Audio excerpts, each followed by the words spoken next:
Believe in Bigfoot? Dogman? Any cryptid? Are you skeptical?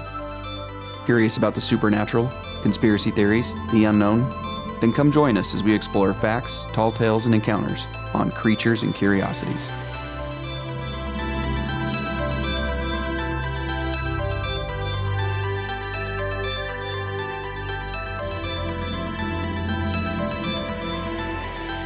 Hello and welcome to Creatures and Curiosities. I'm David. And I'm Jake. And in this week's episode, we're going to be talking about the Alabama White Thang. Yeah. This guy's described as being 7 to 10 feet tall, white fur or hair, 600 to 700 pounds, the classic cryptid red glowing eyes. They all have to have it. Yeah. They have to have it. It's the evil. That's what it has to be. It's the be. Demonic entity that's in it. It has to be. Yeah. You know, the red eye thing is everyone that we think is a demon has the red eyes. Yeah. So there's nothing else to it but that. That's it. You can't argue it. That's what we're They're sticking demons. with. He is known to be bipedal. However, he will drop to all fours and take off running on you. I mean, what does that besides like a dog man maybe? Which is what takes it out of the Sasquatch realm for me. Me too. And if you read a lot of things on Reddit and stuff like that, everyone who brings this thing up, they almost get irritated when you compare it to a Sasquatch. Right, because he's known to look like multiple different things. Yeah. So they have him described as sometimes a kangaroo with a cat's head. Some people have even said he looks like a white lion. And then some people either give him a combination of 3 or 2 of these things, or even just one where he's like a large cat, bear, or a wolf. Sometimes it's a combination, like I said, or sometimes it's just one or the other. But I mean, what does that? Yeah. But also people are also saying that it's potentially a shapeshifter. So I don't know if that's playing into a factor as to why we're having so many different variations of how this guy looks. Right. And then I even heard in one case that there's possibly horns on his head. Right. And so lions don't have horns. No. Neither do bears, wolves, or last time I checked. But last time I checked. But demonic ones, But I mean, I don't know. Demons do. Maybe he's a cross with a goat man or something. Exactly. I don't know. But he does have the classic foul smell as well. Which is just how demons smell, apparently. It has to be. Because I don't know what else like it could you were be. laughing about in that last couple of episodes where you were saying it's the sulfur smell the from the evil exactly. within. Yeah. It's crazy. But this guy's running around out there in Alabama. He's in like a 3-county area over there. And a lot of people have seen him. There's been a lot of sightings over the years. Yeah. Yeah. So instead of doing our normal breakdown, today we're going to do something a little different, right? Well, we have a special guest this week. Yeah. This is going to be fun. Paul from Alabama contacted us via our email to tell us about a famous cryptid in his state, the Alabama White Thang, which obviously is what this episode is about. So we felt it was only appropriate to have him on the show. So if you will join us in welcoming Paul. Hello, Paul. Hey, how y'all doing? Good. We are doing great. How are you doing? I'm fantastic, man. I'm excited to be here on the show with you guys. It's good to have you on, man. We appreciate it. Yeah, we were just jazzed. I like the emphasis you put on that thing, too. Well, you know what? I've got a daughter back there. I'm sure you've heard, in some of our episodes, I got a daughter back there in Tennessee that we're going to be heading back, and we're going to go into the Appalachians and do some on-site research, see if we can find different things there. And hopefully not get killed. Yeah. Yeah. Don't know that the thang is up there, but it's certainly fun to, look into these cryptids, and we enjoy what we're absolutely. doing. I mean, in the Appalachians, man, I mean, that's something, that's a place I've always been intrigued to go to and terrified of at the same time. Yeah. You know what? We've said that all along. Yeah. We were terrified to go hunt the dog man because of the potential, but at the same time, we really need to go do it. Yeah. We may regret that someday, but a lot of states have these fun events and different festivals and stuff. So we were thinking about maybe traveling around, and trying to hit some of those up. Lizard Man and different stuff. And then just so some of our listeners know, you had sent us an email with a picture of a restaurant called the Rougarou. Yeah. Man, that is on our bucket list. Yeah. Oh, big time. Yeah. Big time. Hey, how about that? How about that restaurant with a werewolf out in front of it? You gotta love that. Man, it's just gotta be, and I bet the food's good too, obviously. Oh, I bet it is. I heard the shrimp po' boy was fantastic. Oh, and so you can't go wrong with a good you po' can't boy. go So wrong with yeah, that. Shrimp or oyster, either one. Yeah. I'm down with that. But hey, you know what, Paul? Why don't you tell us a little bit about yourself? I don't know if you want to share like what you do for a living, where you live, not obviously your address, but and tell us a little bit about the Alabama White Thang. Yeah, well, I appreciate that. I'll do that. If you look into the Alabama White Thang's location and where a majority of the sightings were, a lot of the sightings, they call it the triangle between Morgan, Etowah, and Jefferson County. Right. I live in Jefferson County. Oh, That's the okay. county I actually live in. oh nice. So, I mean, so a lot of this research and everything I've done and folks I've talked to, I mean, it kind of touches close to home because, I mean, this is where I've lived 48 years, in this county. Nice. So, And yeah. you got a very cool neighbor, obviously. Yeah. And me and my mother, we were talking earlier of how I guess I came to know about the Alabama White Thing. And it's funny the way in the South down here when thing just rolls off our tongue, because we speak fluent Alabama slack jaw. Yeah, But, I mean, exactly.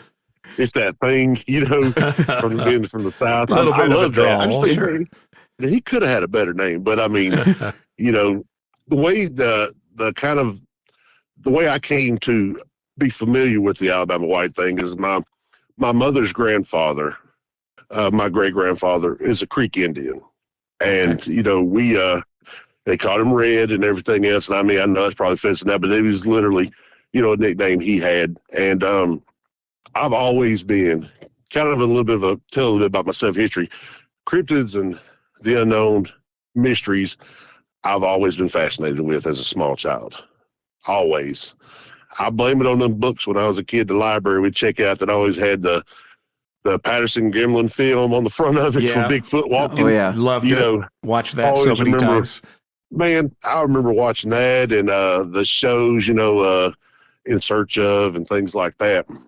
And I mean, that's just, I've always had this fascination, but I've always had this curiosity about the cryptids and wanting to know. So when I was a small child, like I said, my great grandfather this was back when we actually would go outside and sit around fires out in the yard and the family would talk and nobody was on phones, Right.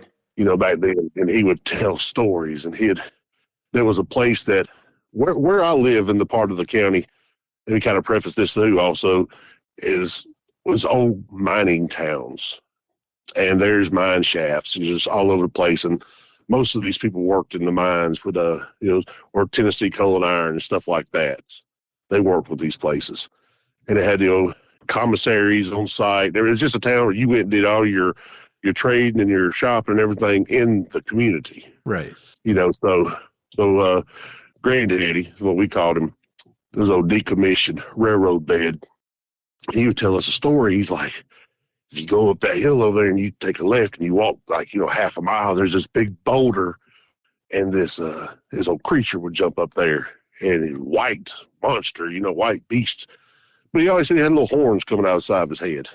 And I was a kid, I was terrified to go up that hill. I was terrified to walk up. And then we'd walk, me and my cousin Jeff and all of us would walk up there, and I'm like, there's the boulder, man. And as we got older, we ran all over it. We ran all over those hillsides and everything else. But I'm still to this day, that boulder's still there, and I don't look at it the same. Oh, I can for 40 imagine. years. Yeah. I'm like, I think I'm going to jump up there one day and stand there and look at me. And it probably will. Anytime you've been traumatized as a child, I think it stays with you your entire life. Oh, absolutely. At least you guys were smart enough to travel in groups because, that's what they say about like that. Don't go out there by yourself, Yeah. So Don't get off the trail. yeah, the one time you went out there by yourself as a kid, it probably would be the time it would have hopped up and Yeah, you're right. I don't know if a Daisy BB gun would have been too effective against the Alabama White Thing, but that's about all I had going for me. That little slingshot. I used to get those little round rocks that was on the railroad track. Shoot at them. Yeah. Now we understand that the Alabama White Thang also can just vanish, right? Just disappear. It's so similar to a lot of the other cryptids, and especially the bipedals that y'all have covered before. And I mean, and I've researched on this end of it, like Sasquatch and the Rougarou that can teleport, basically Right. pop up behind you, things like that. And the similarities are there with it, being bipedal, having the red eyes, 7 to 10 foot tall, 600-700 pounds.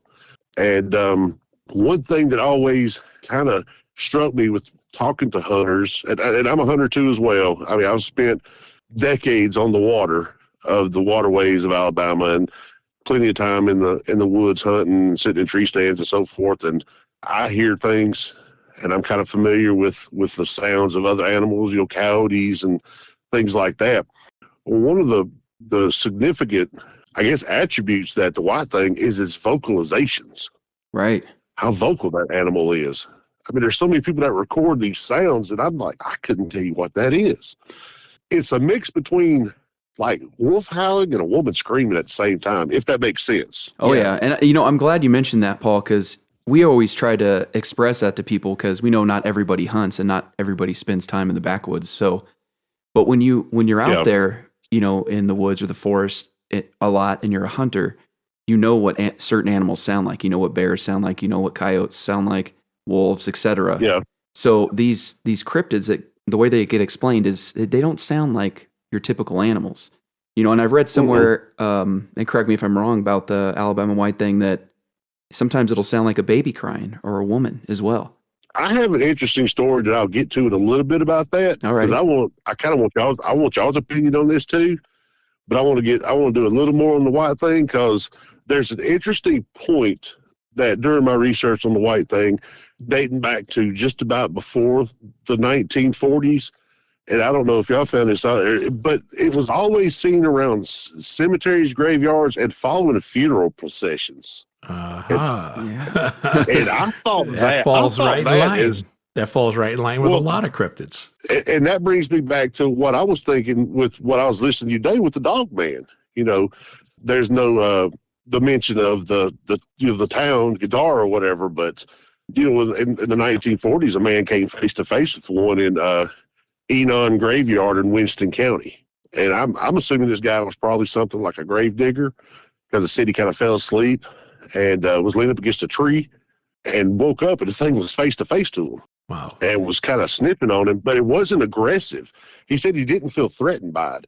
He felt more like it was just checking him out, sniffing on him, and walked away, because as far as I've known, there's no fatal attacks on humans, but it's more of a curiosity. Right. Which we find in a lot of different cryptids. Right. Right. I mean, some have been ferocious, have run people off, kind of attacked, like in the case of our Bat Squatch episode, where the thing descends from the sky, goes face to face with this man, but he's like, I didn't feel threatened by it. And that seems to be commonplace with a lot of cryptids, that people they're terrified by what they're seeing, but, the fight or flight doesn't kick in yet. And then the cryptid walks away from them, and they never felt, that sense of threat. What we discussed in one of our episodes was the fact that, biblically speaking, that, demons really aren't allowed to take our lives. Right. No, you're right. Yeah. And so what I always come back to in the case of Dogman, Jersey Devil, and things that we can't explain, but there's been thousands and thousands of sightings on them, is that if they are in fact a demonic entity, then they really can't hurt us as people. I don't think God allows that.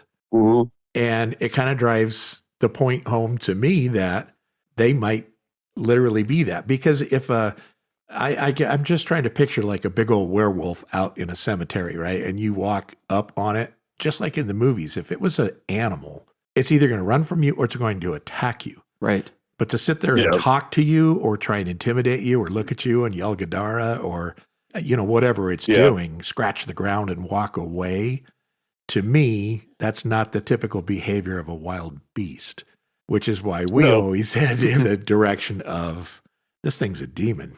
Yeah. I agree with that. And also, I mean, if it were more of I would say if it was more of a canine or something like that, you'd think it'd naturally try to dig something up, or scratch at the grave or some fresh dirt or something like that. These seem to just patrol. Yeah.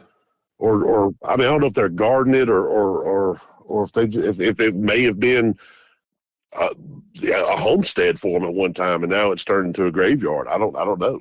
Right.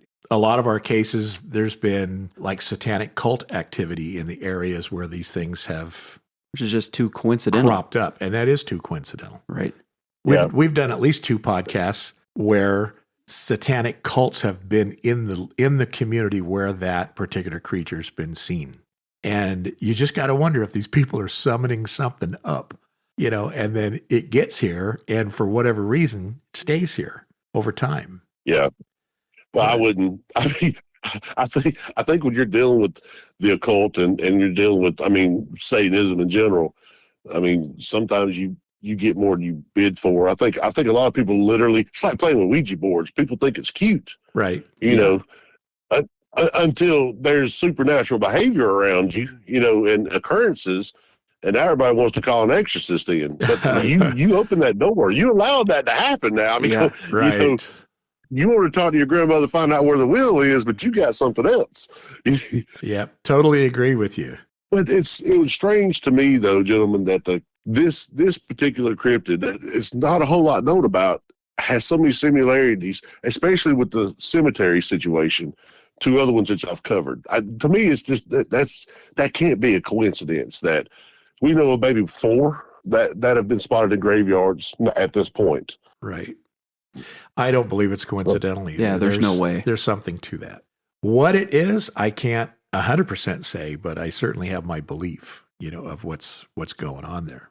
Yeah, but the red eyes kind of throw me off too. The red eyes, we comment on that on almost every cryptid episode. Yeah, the classic red fiery eyes. It reminds me of that white rabbit that you always see with the red eyes, and the ones my wife don't like looking at. She's like, oh, look, their eyes. I'm like, every cryptid looks like that. When you look at their eyes, they get their red eyes going at you. Yeah, got that albino look to it, with the beady red eyes. Yeah, that's frightening stuff.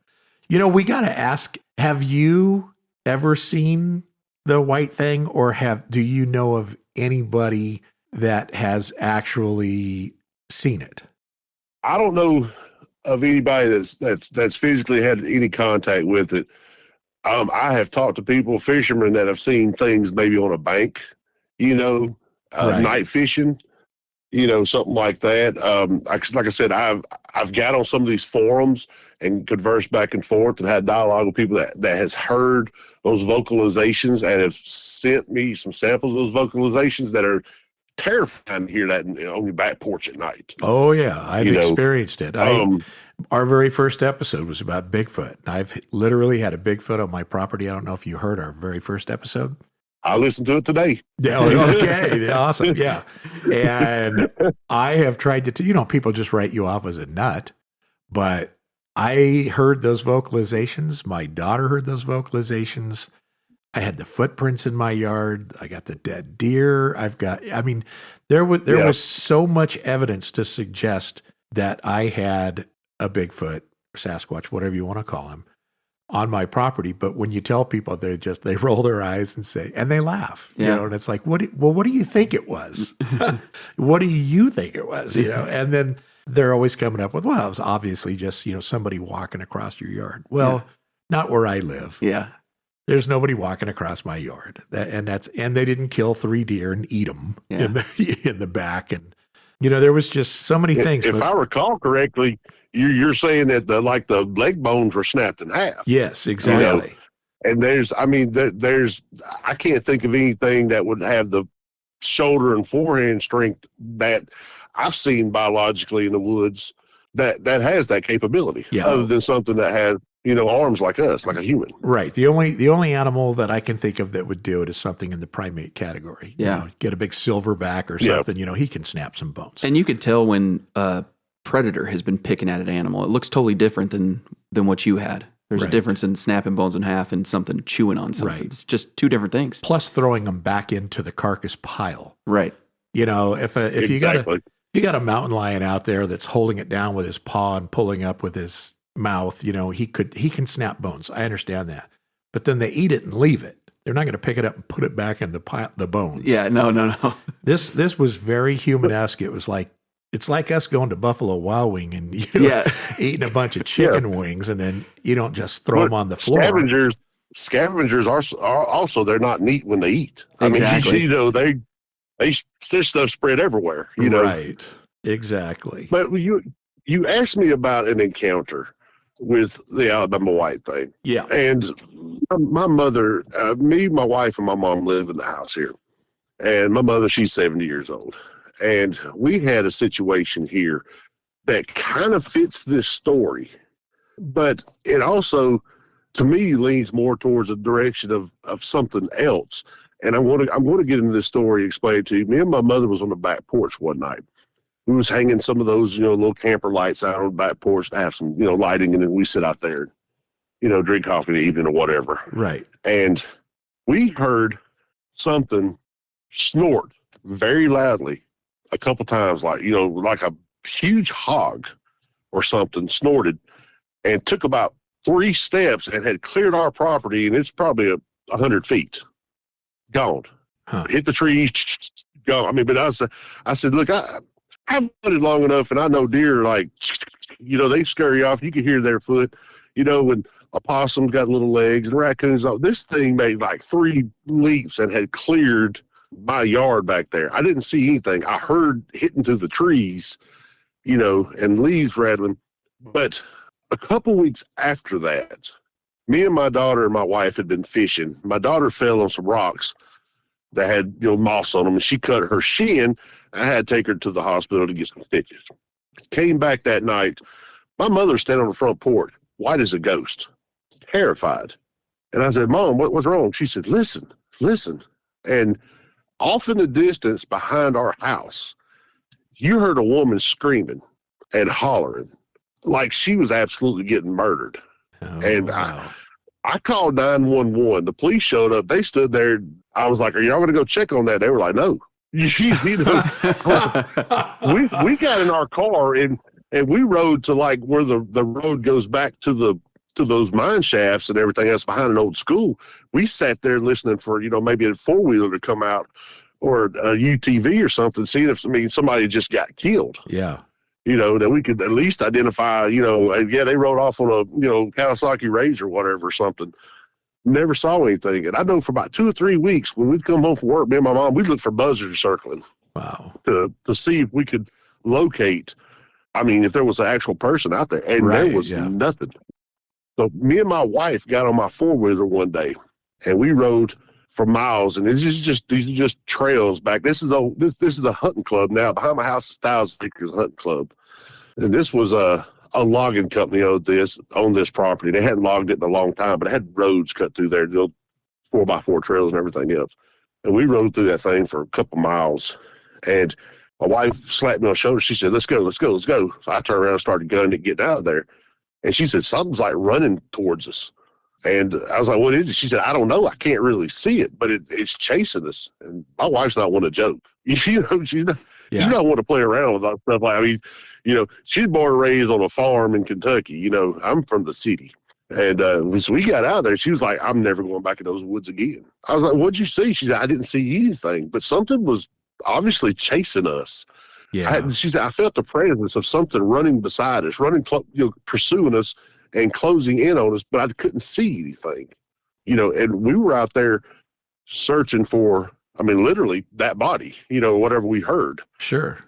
But as we were doing that, we found and I wonder if it goes back to what you said about Satan worship. We found little mounds of like torches stuck on trees and little piles of where people had made a fire. On just like a dirt road, and it's an old asphalt road that leads to a lake, and that asphalt road was kind of been taken back over by nature, had the vines growing on it, and on some of those roads it's like a little fire, and there was like T-shirts wrapped around like a little torch you'd see, and I think I heard you say earlier about the lynch mob going to get somebody, with the pitchfork. They got the torches hanging up. It was but they were like, I guess screwed to the side of a tree or something like that. There's 3 or 4 of them. Wow.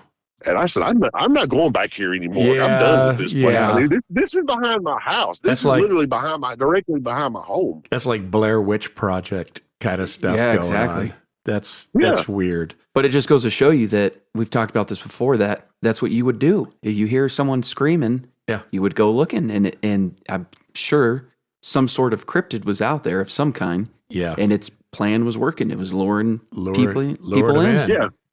Lucky you guys had the ATV to take off. I mean, because I think like, you know, as human beings, we're hardwired to react to babies in distress, women in distress. You know, as men, it kind of puts us in some kind of a protection mode where, you know, we gotta find out and help this person out type thing. And, you know, mother instinct with a child crying, you know, you're going to find out where that issue is and try to solve it and find that problem, find that person. Exactly. You know, and I mean, it bothered me. It bothers my mom to this day. Oh, you know, about that. Yeah. She's still like, I can't. She's like, I can't. Like I said, that hunting club, it starts about 200 feet behind my back door. That starts, you know, thousands of acres of hunting club. All that happened inside that hunting club. I've never heard anybody hunt back there. You know, I've never seen those guys come in and out. I'm like, I wonder if they saw something. We're like, all right, we're done with the hunting club here. You know. So I mean, you know, and when you talk about like your wife and your mom and how that has affected them, I kind of find what I'm laughing inside about is, you know, you just listened to our Bigfoot episode. My wife literally saw Bigfoot, denies it to this day, but she's still terrified to go outside. She does not like going out feeding our horses because she knows there's something out there, but she doesn't want to admit it. Right. And it sounds to me like your wife and your mom actually believe it, whereas my wife doesn't believe it. But still, where I find the humor in it is that there's still the adverse effect that it has on them. Your wife, your mom believe it's out there and are terrified of it. My wife doesn't believe in it. She's still terrified of it. Right. Because it's out there. Because it's out there. Yeah. And then every time we talk about going out and hunting the dog, man, she's like, you two are insane. You're not going out there. Yeah. And it's because she knows the inherent danger to it. And I can't help but believe that most people, even though they say, no, I don't believe in that stuff. You know, most of my friends are like, oh, you're just nuts. You know, I mean, they don't really think I'm a totally psycho guy, you know, but they're like, how do you believe in that stuff? And I'm like, well, because of the thousands and thousands of people that have witnessed it and seen it, the credibility of most of the people that have been involved in witnessing this, the evidence that's left behind by it. You know, our Porterville Gnome episode where the police go out and I'm sure you know, listening to us, that both Jake and I are in law enforcement. I'm retired law enforcement. Yeah. He's currently in law enforcement. I've investigated satanic cults. I've investigated all kinds of stuff in my lifetime, and I know weird things are out there and unexplainable things are out there. So 100% agree. In my opinion, there is no reason that a cryptid can't exist. Right. And then like in our Loch Ness case, and when we were talking about those and people are saying, no, those are just otters, you know, and just this. And it's like, have you ever seen an otter? It doesn't look like, you know, a 30-foot monster with its head up out of the water. I'm sorry, but people don't want to believe to the extent, because I think they're afraid, first off. And secondly, they can't wrap their head around anything that's unexplainable. And so therefore, we all misidentified what we saw. And that angers me because you being a hunter, you know the sound of animals, yet you heard these screeches at the back of your property, the screams, blood chilling kind of stuff, to the point where you have to go look to see what's going on. For anybody to not believe that that's occurring, that's what angers us. Yeah, it's just denial. It's like, just in denial. You're just making all this up for what? You know, fame and fortune. We're not getting any money out of any of this. Yeah. Oh, absolutely. Because that night that my mother called, you know, we called the police out here. She was crying, talking to them. You know, I'd been home like 10 minutes. You know, I was helping carry my daughter in the house because, like I said, she just got stitches in her leg, and Mom was on the porch. I mean, I have.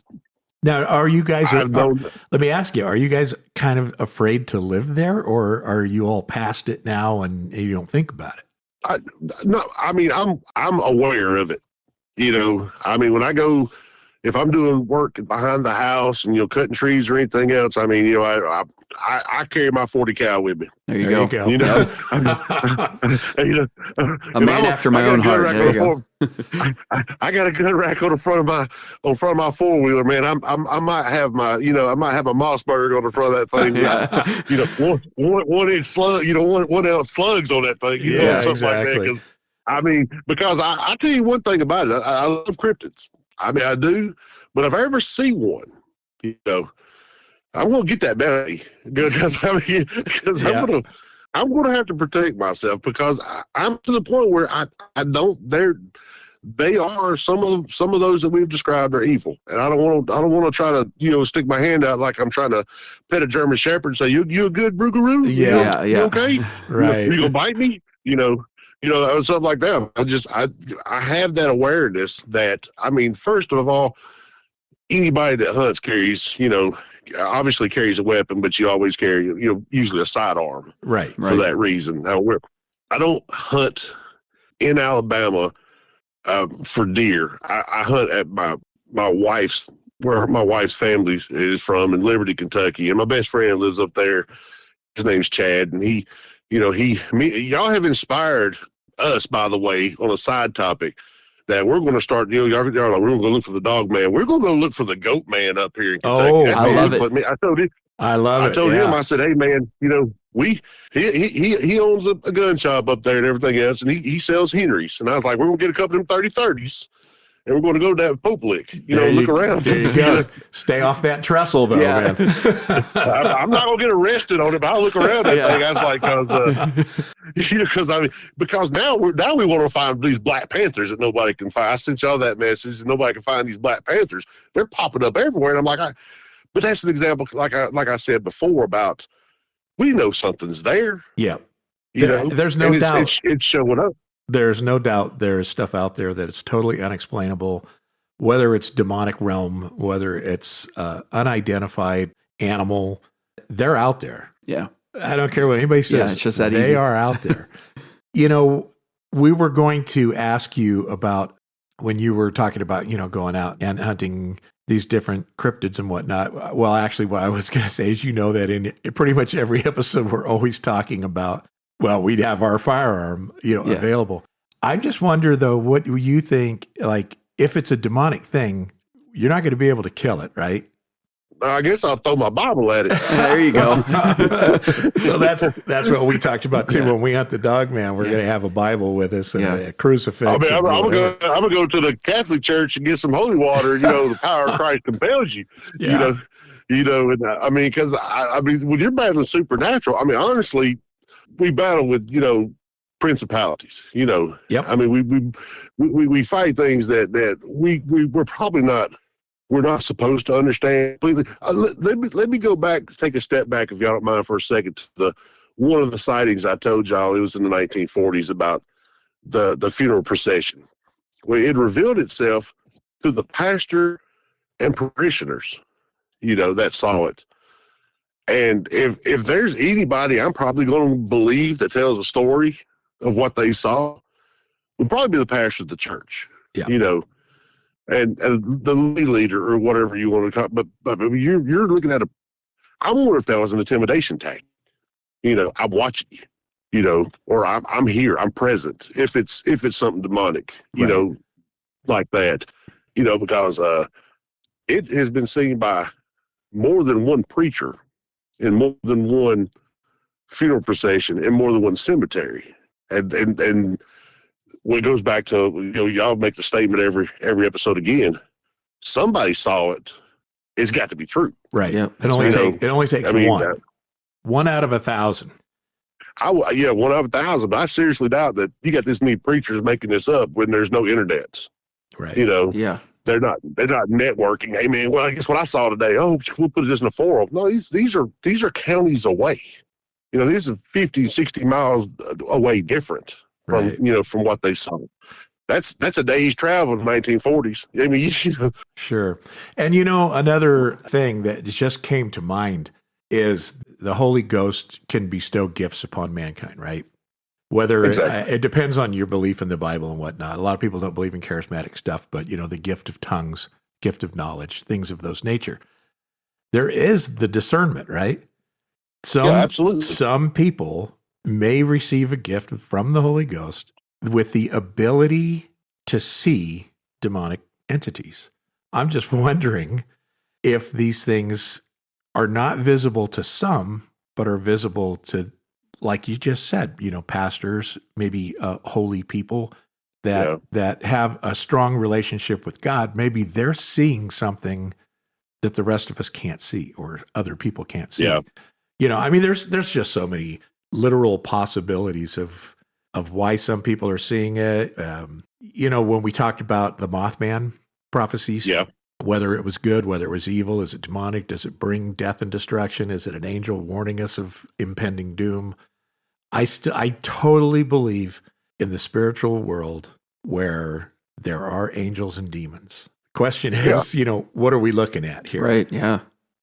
I don't know. It's a tough subject to talk about because a lot of people, they don't believe in the same, like religious aspects that Jake and I do. Other people just flat out chalk you up as a lunatic. Yeah. And then, like I said, I've got a lot of friends that have just literally talked about, like the poor guy that we talked about here in Montana that dressed up in a Bigfoot outfit, jumped out on the freeway, got hit by a car, It's sad when people lose their lives over trying to pull a stunt or whatnot. Yeah. But at the same time, we know that that's what happened. They're just pulling a stunt. But what about the cases where Bigfoot really is running across Highway 90 and somebody sees it? You can't discount that stuff. Exactly. But people that are out there hoaxing and making videos that aren't real and stuff, they kind of ruin it for the rest of the community. The hoaxers have really got on my nerves, with the fake videos and stuff like this. And even doing the research into the White Thing, you'll have Facebook forums. Somebody's like, I saw it last night. What did it look like? It was white. You're not giving anybody nothing really to go on. Yeah, right. First off, I question the Alabama White Thing for one reason. How does he stay so white in the woods? You put on some white pants and some white shirts and white pants and go running through Alabama, especially when they say he's walking through rivers and everything else. He could come out the other side half brown. He's going from the waist down. He could be muddy. He'd be all matted up like my Pomeranian. But the hoaxers have gotten on my nerves so much because one, you're going to end up getting somebody's going to get shot in the woods, right? And we always talked about. Jake even said, if somebody's dressed up as a dog man, he's running at me, I'm popping. He's getting smoked. sorry, man. And so people needs to be careful because there are people like us that are armed. And it wouldn't be malicious or out of I want to mount it on above my door frame. It'd be I don't want to die, so I'm shooting this thing. Right. Exactly. You could. It's just like back when the clown craze was going on, 10 years ago, and I'm shooting. If I'm sitting in the shooting house and a clown comes running at me, man, this is what do you expect me to do? The thing's got an axe running at me. And I'm in a 4x4 shooting house. Those guys were probably only doing that in anti-gun states, though. They weren't doing that in places like Alabama and Montana, I don't think. Man, this is an open carry state now. Oh, yeah. There's like a gun store every 3 miles down here. You're crazy. Yeah, yep, exactly. Montana. I think Montana's the number one state for gun ownership. Yeah, it's per constitutional carry now. As long as you can legally own it, you can conceal it whenever you want. You don't need a license, so it's good stuff. There's some there's good stuff too. But and I got Chad I was telling you about. He owns a gun store too. We were, I'll be up there hanging out in the shop next weekend. I'm gonna be in Kentucky, but I went on the website last night and I was looking, and they got those professional Sasquatch outfits. And you can go on YouTube and you see people walking up on the water's edge when a fishing boat's walking by, putting on, a $700 Sasquatch suit that makes you 7'6", things like that. I was like, these guys are not very smart. Right. They're not smart people, know. And first off, because you're selling it as a sighting, and it's making people that see things, it diminishes the value of what they actually see, because some people are seeing these things. There's no doubt in my mind about that. Right. Oh, yeah. We totally agree with you on that.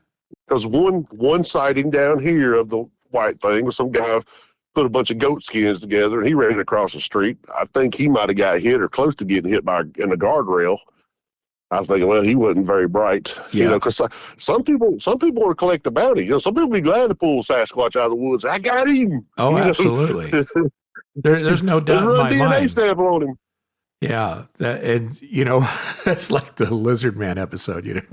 We were looking at photos of the Lizard Man that a lady took. She's on her way home from church or something, and she took pictures. And all I could think of was, if I saw that thing coming at me, I would definitely shoot it. Yep, 100%. There's no doubt. There's no way I would let that thing live. And it's probably just a guy in a costume. But I'm sorry, he's not gonna be a happy camper at the end of the day. Or the one sitting there trying to rip your door off, ripping your door off after you changed your tire. I was like, that's the number one thing I say about horror movies. As a horror movies only be 30 seconds long if they were in Alabama. Yeah, exactly. Somebody on the front porch, pow, they went the door. Yep, exactly. That's funny. I don't think I've ever changed a tire. Probably didn't have my pistol sitting on the trunk. There's always a firearm within reach. Oh, right? Oh, yeah. That's the way you got to live nowadays. You know what made both of us happy, both of us smiled at each other, is when you said that we inspired you guys to go out and find that. Yeah, I'm excited about that. That is so awesome. I love the fact that, we're reaching some people with these cryptid stories. And of course, I think you had asked me in one of the emails also if we were going to entertain the idea of ghost, paranormal things, et cetera. And we are definitely going that direction with the podcast. We have a lot of conspiracy theories and stuff as well. Just being in law enforcement and working in the government, there's a lot of stories out there that we can touch on. But we're just having such a great time with cryptids right now, and there's so many of them. And there's so many of them that we're just kind of staying in the realm of cryptids for a while, but we are going to span out into to ghosts. So. You had a story in Alabama that you were saying that we could look into, right?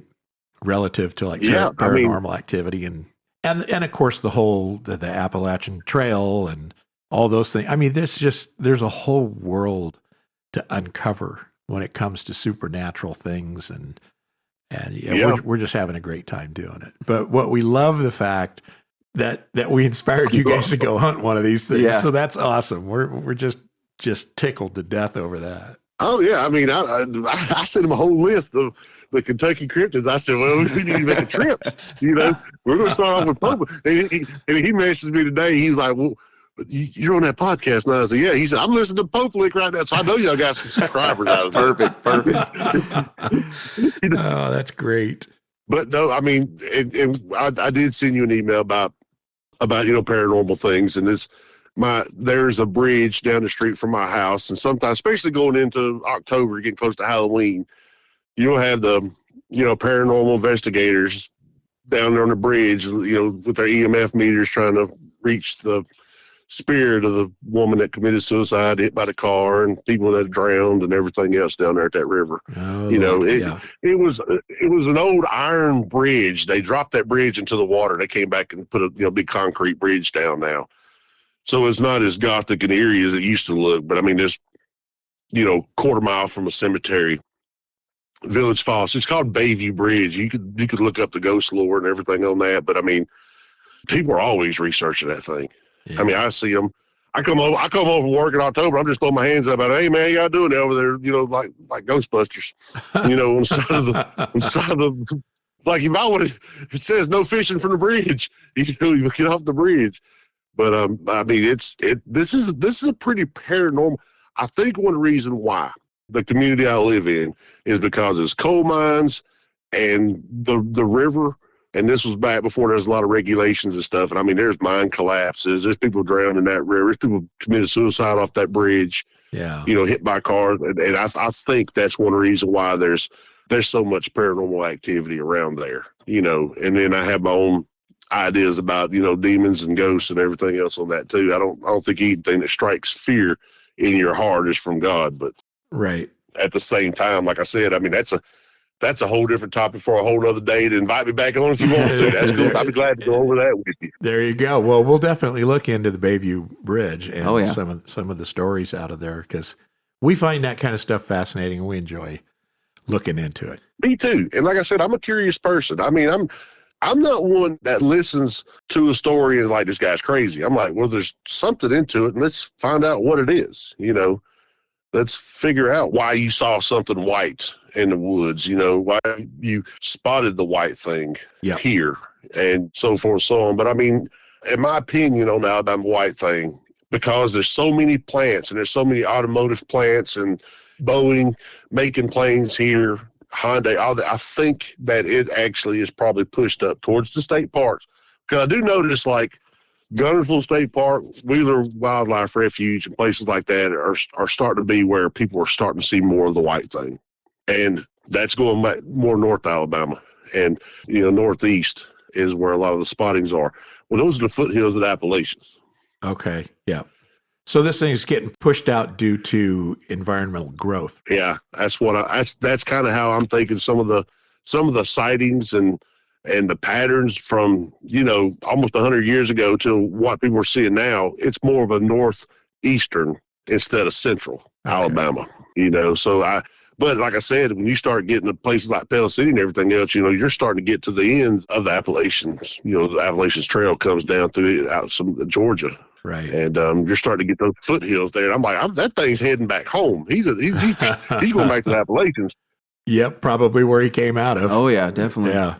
Yeah, that's some creepy territory. My father, he died years ago, but one of the things he was always like, I tell you, bud, one thing I want us to do, my bucket list to walk Appalachian Trail. So you doing it by yourself, pal. I ain't going. Yeah.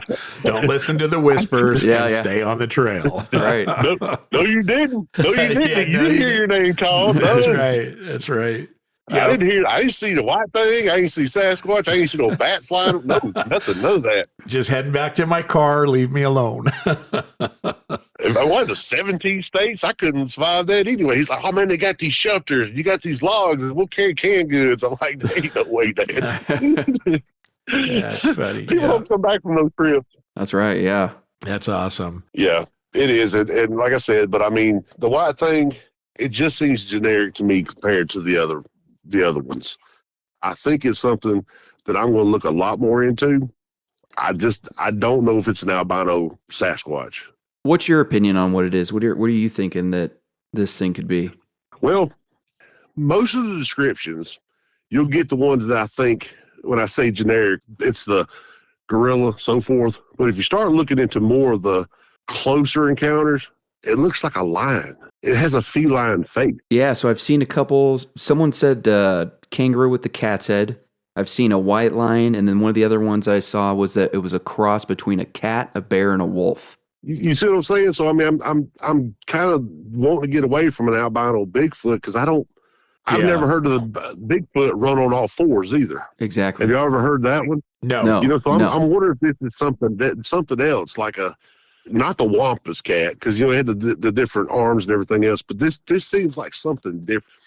Because the white lion and the feline face is what's throwing me off. Right. And that's now my curiosity is really piqued because I don't know what that white line and that feline face and everything more of, because it's a lot bigger than what we'd find a cougar, a puma, mountain lion or whatever. So I mean, it's something else, and that's what. And I wrote in my notes, I said this is something else, and I'm curious to know now what that something else is. Yeah, I want to find that something else. Well, we need somebody that's seen it to give a really good description of it, because it's like you did, when you do the research on this and you find so many different descriptors. I mean, one guy was even saying that from his perspective, it was glowing at night in the moonlight. It looked like it was actually physically glowing. Yeah, it'd be great to really tie this thing down to what could it be. I mean, I don't think we ever will. To say what it actually is, but I would love a better description than cat, bear, wolf, et cetera, that all the sightings have described these things as, and they always seem to differ pretty exponentially, right. I think. That's my point. I mean, I even have in my notes that one guy described it as a sloth. I don't even know how you could even confuse that with anything that has to do with a primate, or Right. a feline. Unless this thing is a shapeshifter of some sort and can take on different forms. Right. Because if you say something's a sloth and something runs fast, you got a contradiction. Yeah, exactly. Yeah, it's like jumbo shrimp, et cetera, et cetera. I ain't gonna see the sloth do nothing fast. I mean, No, me neither. But in y'all's opinion, what could have the lion face? What could have the cat face like that? I mean, what is there another known cryptid that could possibly have? Because the feline face isn't common with a lot of cryptids. No. And there's a million different explanations to this. But, if you go back into like archaeological finds of like Mayan and Aztec ruins and hieroglyphics and cavemen and on, it doesn't matter what culture. What do you always see? You always see the like cat faces, dog faces, wearing some type of headdress, but on a humanoid body, carrying a spear or whatnot. They're always like bigger than the other items around them.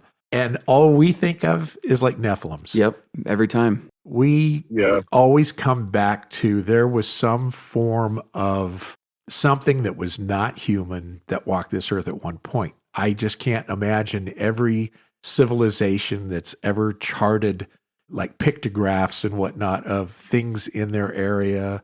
Where a lot of things where you see UFOs sketched in walls from, 2,000 years ago, and people looking up at the stars, they see spaceships, they see things, and they draw them into to the rock. That's the only thing that I can always go back to. It's so easy for us in today's day and age to completely write off the fact that there's no way that there's any cat-faced humanoid bipedal thing on Earth. They don't exist. Yeah. But I believe they did at some point on Earth. Right. Yeah, I mean, whether it's demons mating with women, demons mating with animals, the Nephilims that were talked about in the Bible, and they came back after the flood. They came back. That's what. So could they still exist today? Well, if it's supernatural, demonic, or whatever, I mean, there would be no lifespan. That's the way. That's the way we see it. Yeah, that's the boat we're in on that one. One of the questions I've always asked people is, well, you see Sasquatch back in 1960. How old is he today? I mean, has he got a white beard? And I mean, and still walk. I mean, because the lifespan of a great ape's only about 40 or 50 years. I mean, I don't expect to see. I'd be disappointed if I saw Sasquatch with a robe and a walker. Bad hips and stuff. Yeah. That's not the one I want to see. And that's always the question, isn't it? Where do they bury their dead? Well, how come you never find any remains? Because they're not dying. Well, maybe they're not dying. Right. Maybe they're spiritual. Yeah, because, even after the flood, when, the witnesses went into the promised land, they said, there they are, they're giants, we look like grasshoppers. So they were back again. And that's where I sent you a message at the time about the book of Enoch. There's things in there, man, that terrify me that people saw that we weren't supposed to see. Right. Very apocalyptic stories. Yeah, but it was, some of these creatures wasn't even supposed to exist. And they did. But yeah, I mean, the spiritual realm, definitely. I think that explains the evil eyes. Because, you wouldn't look in somebody's eyes and they got loving eyes and they're a caring person. You look at their eyes and they look like flames coming at you. That would be. Yeah, exactly. And that all of these things have those eyes. I mean, too much of a coincidence. It's way too much of a coincidence. Between cemeteries, red glowing eyes, the fact that they don't actually attack and kill people.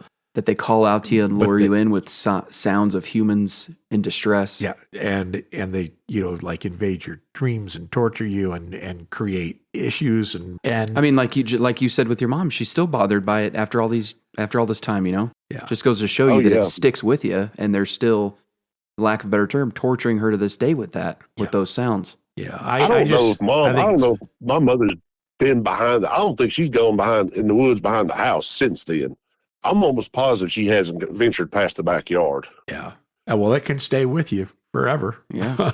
I remember when I was a little boy, I watched the movie Psycho, and I can't take a shower to this day in a hotel room that has the kind of curtain, that you can't see through. I just always know I'm going to get stabbed to death by some crazy person that's broken into my hotel room. These things They stick with you. But see, and I got a wife with a sense of humor that bought that shower curtain that hangs in my bathroom. That's got that silhouette, you know. So I mean, I'd invite you over for a shower. Hey, man, go take a shower there. And you pull the curtain down, and there's, you know, I got a little speaker there. I'll play the string, she, and you be gone. You're right. I ain't never come back to Alabama. I'm not eating Rougarou. Yeah, exactly. There's not enough fried okra in the world to bring me back to that. Yo, that's funny. I like that. Yeah. A woman with a sense of humor, man. You've got it. You got it made. Yep. Oh man, the Halloween's our favorite holiday. I mean, I like the scary and the horror and all that kind of stuff and everything else because it's safe. You know, to me, you know, our family, we have a big get together every Halloween and everything else, but something that's lurking in the woods with red eyes is not my idea of fun That's for not Halloween fun. and things like that. No. You know, so that's where I'm like, from coast to coast of the United States, there's been, I mean, how many sightings over the centuries? Thousands, tens, hundreds of thousands. Not everybody's crazy. Exactly. You know, not everybody's the quack. People who've seen things come from very reputable jobs that have, you know, upstanding citizens with the community and so forth. And I've got to believe that these things are here. But I'm that guy that wants to find, like y'all said, we'll go running towards the dog, man. That's the kind of person I am. Now I'm like, I want to go find this guy. Yeah. You know, if we have to if die, I got a sample of his DNA.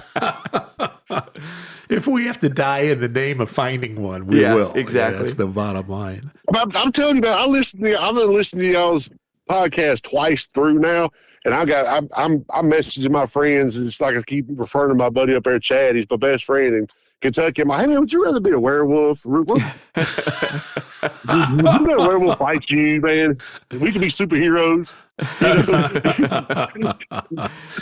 Yeah, we talk about it all the time. These guys, man, these guys got a good point on mugging old women being, you know, a werewolf. Yeah, and this whole lynch thing, man.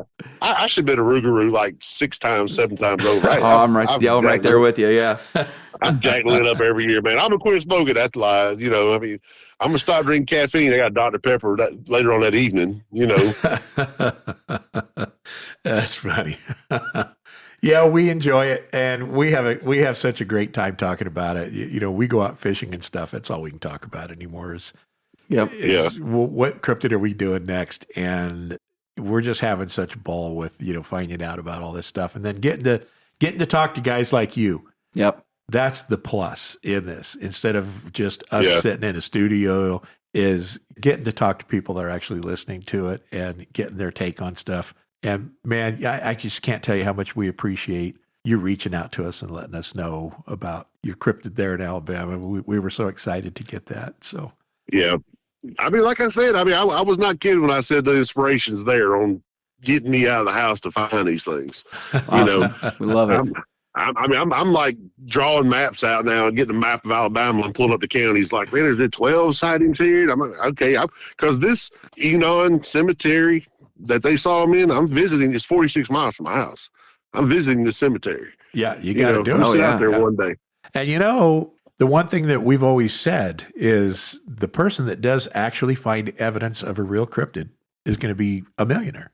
I mean, you know, people always say, why would you go out and do that? Well, you know, I wouldn't be doing it for the money. But if you think about that, if you actually found a Bigfoot, had not just like video evidence of it or something like that, but if you actually had like hair and stuff and they could prove that you found it, man, you'd be writing books. You'd be on every talk show. Oh, yeah. You'd go down in history as being the person that actually found a cryptid. You'd be worth millions.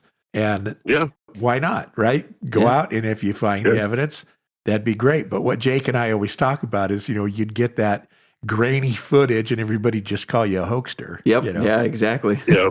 You know, but if I'm going to do a search like that, I'm going to do it at the ready. I mean, I'm going to go ahead and set some cameras up around the perimeter, you know, some 1080, you know, HD, and have my phone, you know, already open. Yep. Make sure, you know, charge it in the car, and it'll have 100% battery life. And I'm not going to have one of those. Well, there he is, right there. Let me get my phone open. Let me put my code in. I'm going to have everything. I'm going to have everything open. I mean, you know, if I get mauled or whatever, I'm gonna be like the Grizzly Man. They gonna have the footage of it. Perfect. Right. Yep. If I'm going to get eaten alive by a cryptid, I want it on film. That's right. That's right. I mean, I'm going down with a fight. I hope they can handle a 7 mag. That's what I'm up with.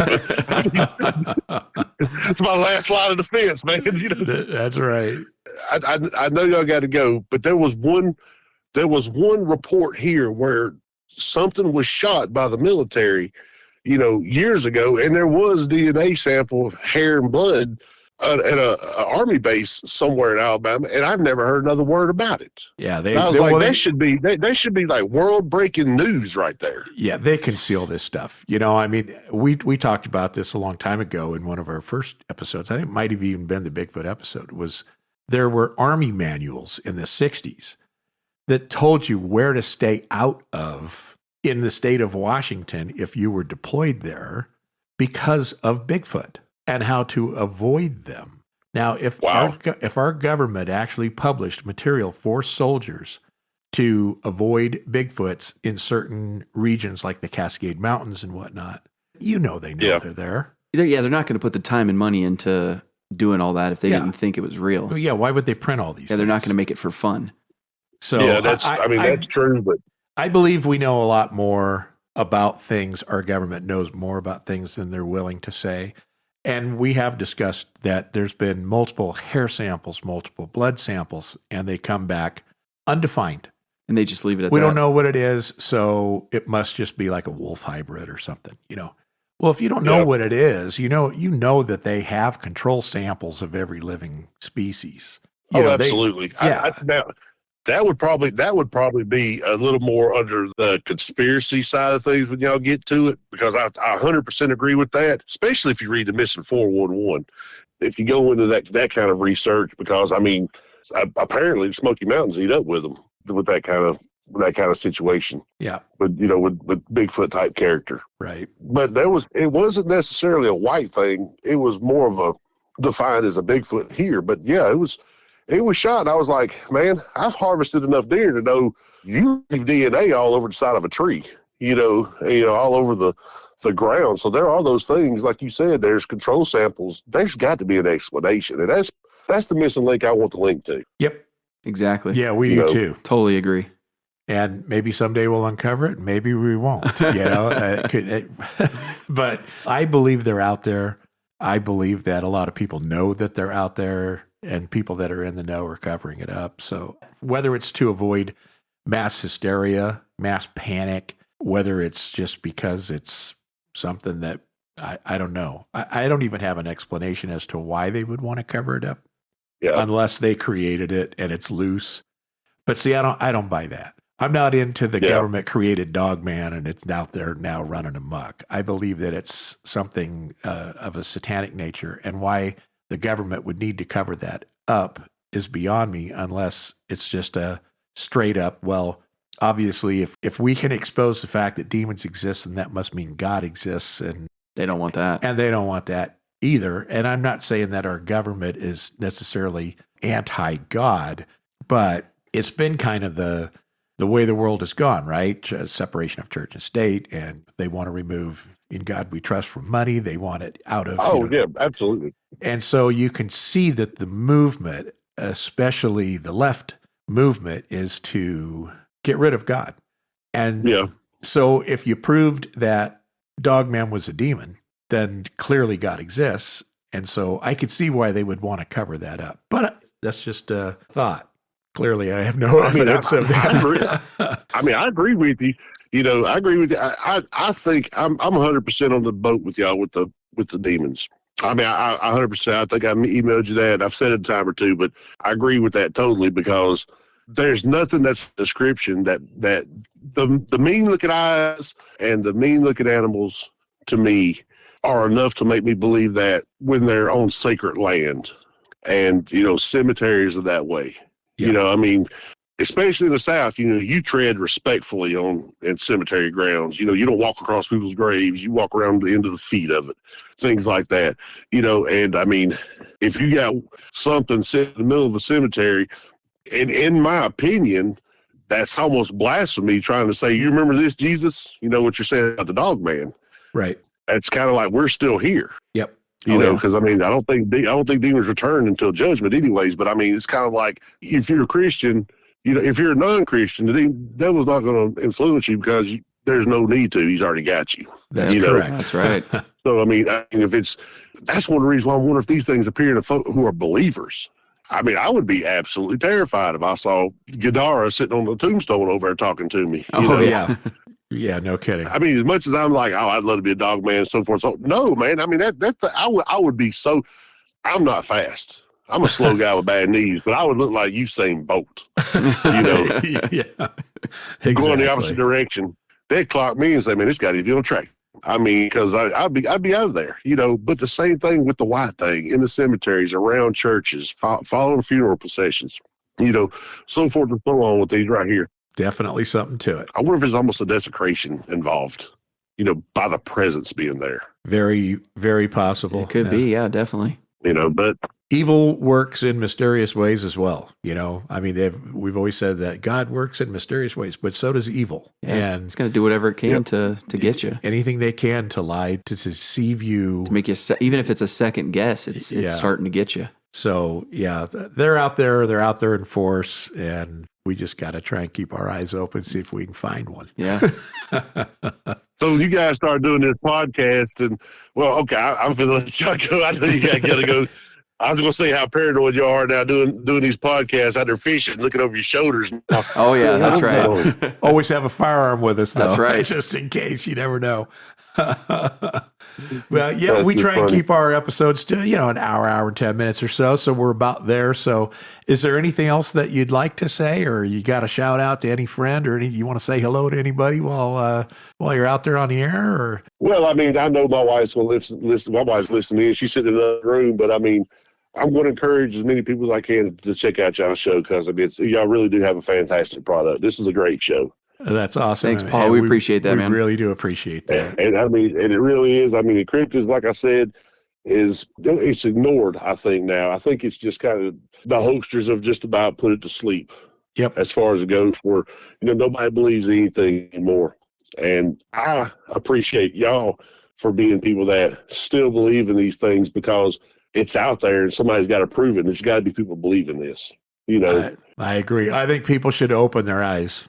Open your eyes Exactly. and look at the world around you. And Yep. there's some weird things out there, and I don't think we should just dismiss it. Exactly. But I tell you one thing, I wish you guys a great week up ahead, and I hope the weather's treating y'all good because we're fixing to be in for some tornadic weather down here. And Oh, yeah. I geez, was yeah. just in Dallas visiting my daughter, and there was a tornado hit Irving, and the winds were so strong down there, it blew a big tree into her car and wiped out the side of her car. And yeah, so I know you guys are getting some bad weather back there. We're finally not in 4 feet of snow anymore here in Montana. It's all melting off, but my yard's just a mud pit now. But man, this is probably gonna make y'all laugh, but I honestly probably ain't seen snow but about 6 times in my life.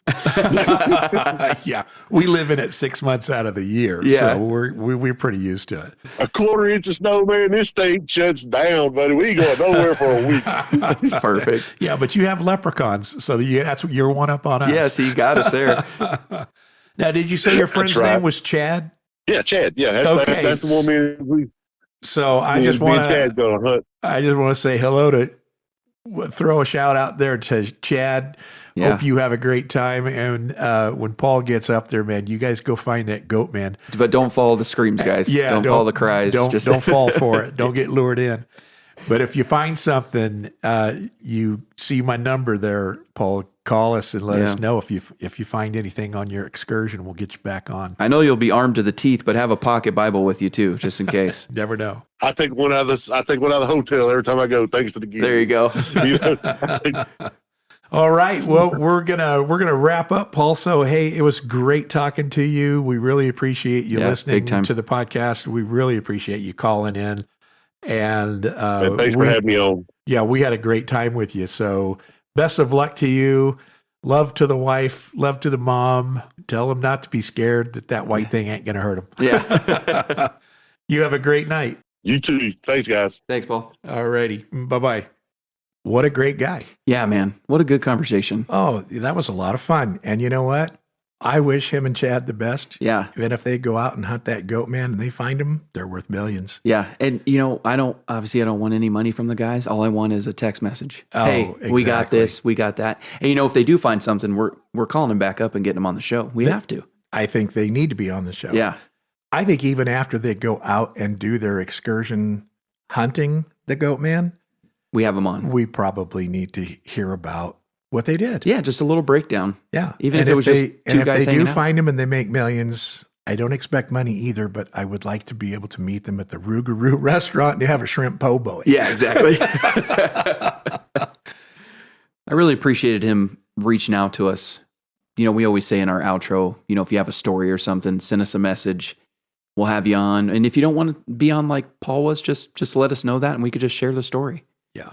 Yeah. But it was definitely a lot of fun to actually have the interaction with people to be able to hear firsthand what they heard, what they saw, what they've seen, the stories they've heard from relatives. It was a lot of fun. Yes, it definitely was. Well, you got anything else, Jake? I think we'll wrap it up. No, I think that's it. Yeah. All right. Well, in 2 weeks, just before Easter hits. Yeah, what a coincidence. Yeah, what a coincidence. I feel terrible because we did the Christmas episode, and instead of, glorifying Christ, we talk about a couple of witches. Yeah. And now Easter, the resurrection of Christ. Yeah. We're going to be talking about an axe murdering bunny. The bunny man. Called the Bunny Man. Stay tuned because it's going to be a good one. Oh, yeah. And until then. Thanks, guys. Thanks for joining us today. If you enjoyed the show and you want to help us out, then go ahead and give us a follow, leave us a review, and don't forget to turn on the automatic download button so you don't miss any upcoming episodes. And as always, if you've had any experiences, stories, thoughts, comments, or questions, we'd love to hear from you. Send us an email to cryptidfanatic@gmail.com. Let us know if you'd like to be on the show or just have your story featured during one of our episodes.